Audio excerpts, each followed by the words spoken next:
నా చెల్లెల ఆత్మశాంతి కోసం ఆ దుర్మార్గులకు శిక్ష పడాలనే ఉద్దేశంతో డాక్టర్ని పోస్టుమార్టం చేయమని అడిగితే వాడు కూడా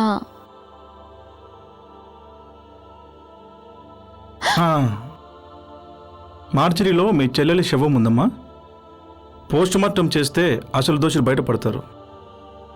ఆమె ఆత్మ శాంతించాలంటే మరి నా కోరిక తీర్చాలి కదా. డాక్టర్ అంటే దేవుడికి ప్రతిరూపం అంటారు. భగవంతుడు మాత్రం ఉప్పు కారం తినరా ఏంటి? బ్రహ్మకైన పుట్టు రెమ్మ తెగులని ఒక పాత సామెత ఉంది కదమ్మా, ఇది అంతే రామ్మా.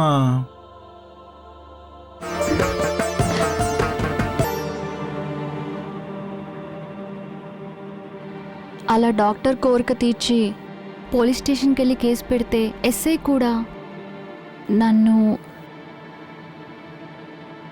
పోస్ట్ మార్టం రిపోర్టు ఆధారంగా వాళ్ళని అరెస్ట్ చేయాలి, చేయొచ్చు. కానీ వాళ్ళు హై సొసైటీకి చెందిన వాళ్ళు. ఓకే, చట్టం తన పని తాను చేసుకుపోవాలంటే ముందు మీ పని చేసుకుపోతానంటారా? ఎగ్జాక్ట్లీ.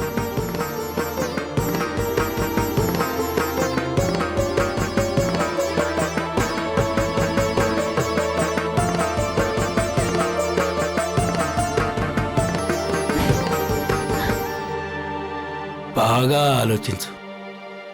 నీ చెల్లెలు చావు కారణమైన వాళ్ళ శిక్ష పడాలంటే నేను బాగా వాదించాలి. అందుకు నాకు ఫీజు అక్కర్లేదు, నీ ఎనర్జీ చాలు. ఓకే, కమాన్. న్యాయం అమ్మలాంటిదంటారు. ఆ అమ్మనే బజారును పెట్టారు ఒక ఆడదాని శరీరం కోసం.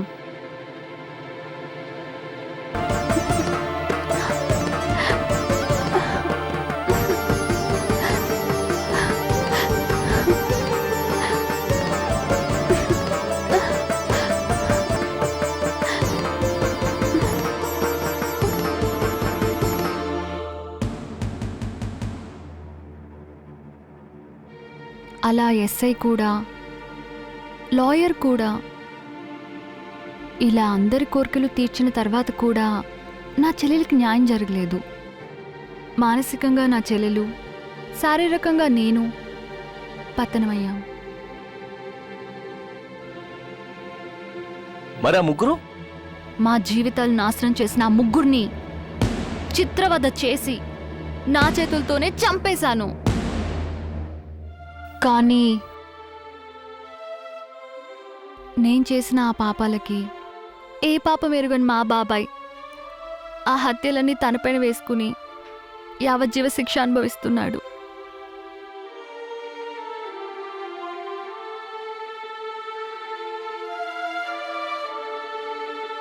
వేరే దారి లేక ఈ దారిలో వెళ్తున్నాను.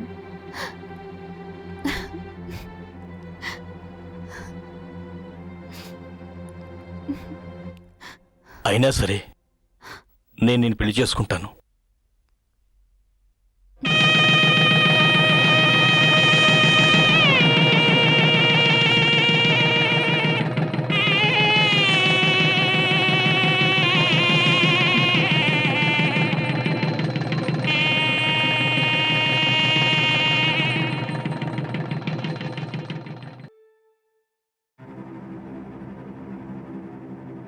నేహా, నేహా ఎక్కడుంది?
గౌరవనీయులైన శ్రీకృష్ణ గారికి, మంచికి మానవత్వానికి ప్రతిరూపం మీరు నా గతాన్నే చూశారు కానీ నా బలహీనతను చూడలేదు.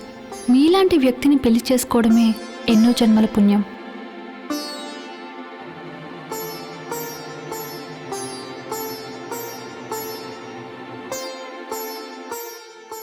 మీతో కలిసి జీవించే అర్హత నాకు లేదు. నా బలహీనతను చంపుకునే మనసు లేదు. అందుకే మీ నుంచి దూరంగా కనపడని చోటుకు వెళ్తున్నాను. జరిగింది ఓ పీడకల అనుకుని ప్రశాంతంగా జీవించండి. మళ్ళీ జన్మంటూ ఉంటే మీ భార్యగానే పుడతాను. ఈ జన్మకింతే.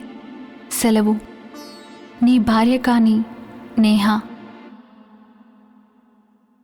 ఇది రవి జరిగింది. నువ్వే అనవసరంగా అపార్థం చేసుకున్నావు. నన్ను క్షమించండి. నా అజ్ఞానంతో రాయేదో రత్నం ఏదో తెలుసుకోలేకపోయాను. అనరాని మాటలు అని మీ మనసు గాయపరిచాను. ఇందులో నీ తప్పేం లేదు రవి. చెప్పుడు మాటలు వింటే ఎవరికైనా పొరపాట్లు జరుగుతాయి. మైత్రి, ఉప్పు కర్పూరం ఒకేలా ఉన్నా వాటి రుచులు వేరేగా ఉంటాయి. మీ రూపాలు ఒకటైనా మనస్తత్వాలు వేరు. మీ ఇద్దరూ కలిసి చల్లగా హాయిగా ఉండండి. అదే నాకు కావాల్సింది. వెళ్ళొస్తానమ్మా, వెళ్ళొస్తాను. అయ్యో రామచంద్ర, ఇంటికొచ్చిన వాళ్ళని ఖాళీ కడుపుతో పంపిస్తారా ఏంటి? చెప్పరేంటండి?